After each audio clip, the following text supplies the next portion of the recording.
ရထားနှစ်စီးပြန်သွားရမှာတစည်းကကိုယ့်ရဲ့မိသားစုပါမယ်နောက်တစ်စီးကအခြားလူတွေပါရမယ်ဆိုရင်တင်တော်ရောဘယ်တစ်စီးကိုအရင်ကဲမလဲဒီစကားမှအရက်ဆက်လှုပ်ရှားွယ်ဘုံထောင်တဲ့ဇကားပါတနေ့ရောရုပ်ရှင်ရုံမှာဘုံထောင်ထားပါတယ်မင်းသားရဲ့သူ့ရဲ့ကြော့ကျင်မှုအရာဘုံကဆက်ရက်သွားပါတယ်ဒါပေမဲ့ဖုံးဝင်လာပြီးတော့ဒီရုပ်ရှင်ရုံတွေကလူတွေကဲမယ်ဆိုရင်ကုံတက်ကလူတွေဘုံပေါက်ကွဲပြီးတော့လူတွေသေပြီးတော့ကုံတက်ကလူတွေကဲမယ်ဆိုရင်ဒီရုပ်ရှင်တွေကလူတွေအကုန်သေမှာဖြစ်ပါတယ်အထက်အမိန့်ကကိုယ့်ရဲ့မျက်စိရှိမှရှိရဲ့ရုပ်ရှင်ရုံကိုပဲအရင်ကဲပါဆိုလို့ကဲလက်တဲ့အချိန်မှာကုံတက်ကဘုံပေါက်ကွဲပြီးတော့အကုန်လုံးသေသွားပါတယ်မင်းသားကစိတ်ကြံရရပြီးတော့ဒီဘုံရှင်းလင်းရေးဖွဲ့ရရင်နှုတ်ထွက်ပြီးတော့နေလာပါတယ်တနေ့ရောမိသားစုနဲ့ခရီးထွက်ရင်ရထားပုံမှာ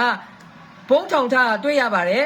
ရိုးရိုးဘုံမဖက်နဲ့ရထားနှစ်စီးပြန်သွားတဲ့အခါမှာအချိန်ရုံရင်ကိုရောပိုးမြင်လာပြီးတော့ဖြုတ်ပြန်ရင်လည်းတစ်ဖက်ရထားပေါက်ကွဲမှာဖြစ်ပါရဲ့လုံးဝမဖြစ်နေတဲ့ကိစ္စဖြစ်လာပါတယ်လူရဲ့အသက်ကိုရင်ရတဲ့အခါမှာတော့ကိုယ့်ရဲ့မိသားစုပါတဲ့ရထားကိုကဲမလားအခြားလူတွေရထားကိုကဲမလားဆိုတာကိုရွေးချယ်နဲ့ကြည့်ရှုရမှာဖြစ်ပြီးတော့ဒီကားလေးကိုကြည့်ချင်တဲ့ဆိုရင်ကျွန်တော်ရဲ့ Telegram Channel မှာကြည့်လို့ရသလိုပွဲမဲ့မှာဟဲလဲယုံနဲ့လင်းလေးချထားပြမယ်အဲ့တော့ဘာဆောင်တော့ကြည့်လိုက်တော့